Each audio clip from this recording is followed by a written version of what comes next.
تضمین غزلی از مولانا جلال الدین رومی با مطلع بخوردم ساغری چون نار امشب، شدم مست رخ گلنار امشب، از طالب اردبیلی.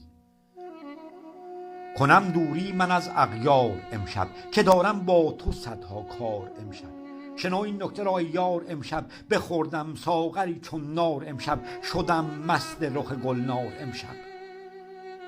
چرا هرگز نخندی یار بر ما، بیا لختی به چشمم رود بنما. ز حورت دور کن جانم ز سرما، ز دل بردی تو رخت جان به یغما، به سان لشکر تاتار امشب.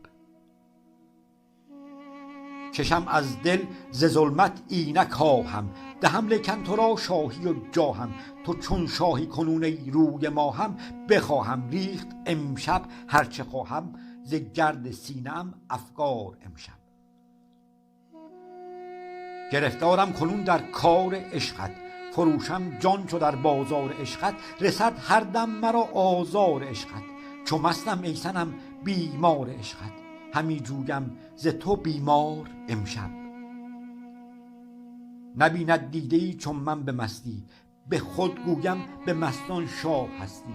ز دنیا بگذرم از بت پرستی، چو دیدم عالم بیرون هستی. ز عالم می شوم بیزار امشب. تو بردی جان من تا آن ثریا، نمیدانم چه حاجت گویم آیا. بگویم با تو ای جاوید دنیا، شود این جان قطره همچو دریا. چو آمد پیش من دلدار امشب،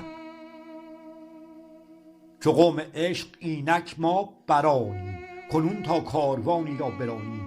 به دیدار رخت آییم و خوانیم، چو بیرون ما ز عقل و جسم و جانیم. رباب ما بزن بر تار امشب.